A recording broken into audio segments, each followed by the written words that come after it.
Thank you media for coming. Na short notice, asanteni sana. Our concern, or my concern as the Senator of Nakuru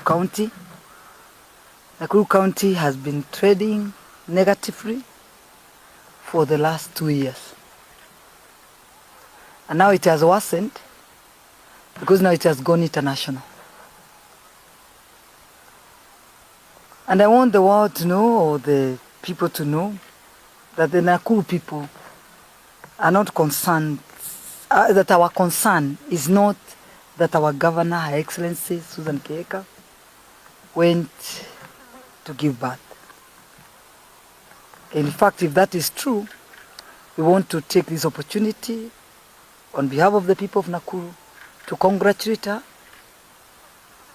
and we are very happy for her. And hata jana tulisikia alipata mapacha. Kama hiyo ni ukweli, tunataka kushukuru Mungu on her behalf, because that is double blessings.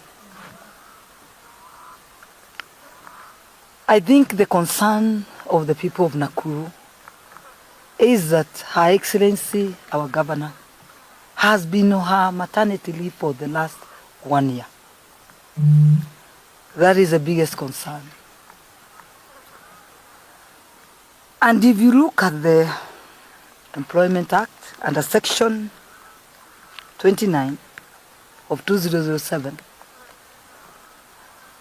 it gives all the female employees 3 months maternity leave. That is 90 calendar days. And this employee must notify their employer, which is in our case now is the Wanjiko, the Nakuru County electorate, in advance of their pregnancy and intended leave days. The other biggest concern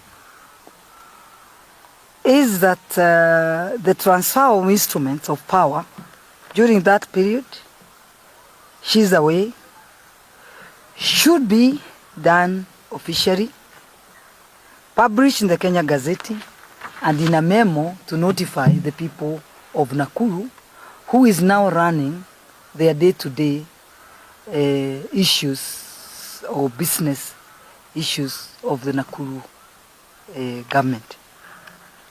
None of that has happened.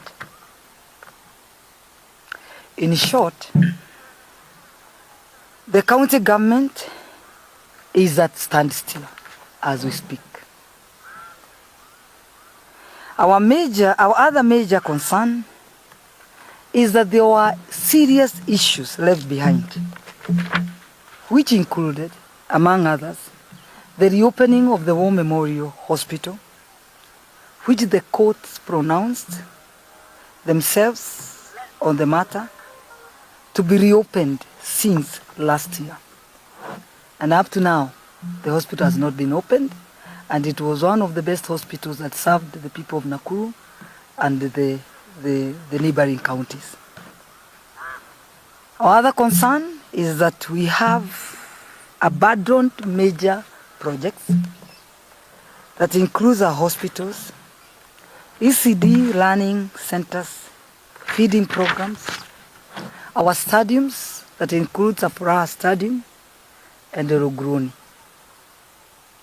We have the pending bills and failure of meeting our targets on our own source revenue collection, which has the potential of collecting of 10.9 billion annually. Failure to absorb budget expenditure, meaning there is a lack of development in our Nakuru County. In short, there's a vacuum, and our county government is now directionless. That is our biggest concern. When a county is directionless, or a company is directionless, it is bound to failure. And the KANAKURU people are not ready to watch the failure coming when they're in their watch. In fact, what they're asking is the county government, the MCAs, the elected MCAs, to do what is necessary to ensure that we don't shut the Nakuru County in our watch. The way forward is very clear. She was supposed to have appointed a person of our preference. Of course, in this case, we would think is the deputy governor. The instruments of power, handing over the instruments of power, so that now that person, people are very clear that is the one running the day-to-day issues of the Nakuru County government. So that is what's supposed to be done in our absence. Even, God forbid, if any governor falls sick, which if God forbids, the same thing is supposed to be done. So that in our absence, things are running, and if the people of that county understands who is running that county. But at the moment, there's a vacuum, and we don't know who is running the county. There's a lot of theft, a lot of corruption happening. People have seen even people carrying money with the bags. So we cannot allow and we cannot let this. So that's why the MCAs, the concerned Nakurians are asking, what are the MCAs doing? Very true, yeah. Because what is supposed to be done, it is not done. It's not done. Yeah. And the worst part is, three things need to be happen. Is either Her Excellency, we cannot appoint that, the people who will run in her absence. And also we need to ask why she is entitled to more than a year leave, maternity leave, where other women, they only go for 3 months, whatever. Yes, I think this is giving a bad breath for human leadership in future, because I think people will be looking at, is this woman going to give birth when she's on the throne? So it is. I think we are doing bad to our daughters and our sisters, because now it will look, now people will think twice when they are electing a woman who can give birth, because you are not entitled. You are not. We have all equal power, saying if you are supposed to go for 3 months, every woman, every employed woman, you should go for 3 months. But when you see some of us, we are entitled to go for more than a year, just because you are, in quotes, a governor. It's not fair. Yeah. Even the president, when he's leaving this country, we always see him handing the instruments of power to his deputy. So we are now know, as your president is outside there, we know who is running our county. So those people talking, wherever they are talking, I think we are the people wearing the shoe. We are the people who knows where the shoe is pitching us. They should do their due diligence before people can open their mouth. To know that the Nakuru County is suffering. Yeah, just go to any hospital, even Panados. And it's good even to mention to the people, the Nakuru County receives 1.2 billion shillings per month. And now you go to any hospital, even Panado, you can't. And then even the normal procedures, the normal small procedures like the ICT, even first aid, you can't get them in our hospitals. So what does that tell? Even the worst, the mortuary, even here in Naivasha, the mortuary, the cooling system has failed. Walk there, around there, you see the smell. What is that? We have even people crying on the streets that they are losing their bodies. We saw a disabled couple. They were crying that their loved body's daughter disappeared in the mortuary. So that is why we are saying the Nakuru County is at standstill, and there is a vacuum, and I think the county government leadership is now directionless. So we require our MCAs to play their role. That's what we can say. I know the GNZs or the people give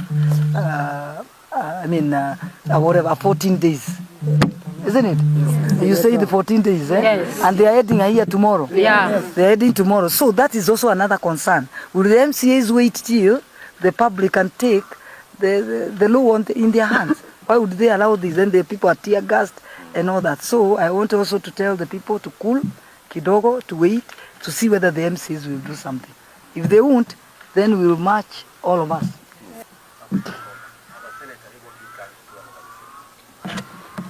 You know, as a senator, the powers that are bestowed to me, it's very limited. Unless the MCAs brings a motion of impeachment at the Senate, that's the only part I can play.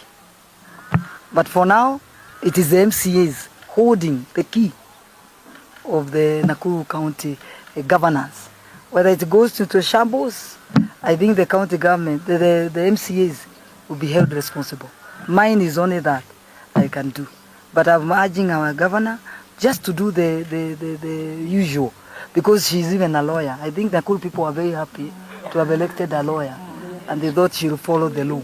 So that is, I think, what we are saying. But we celebrate with her, the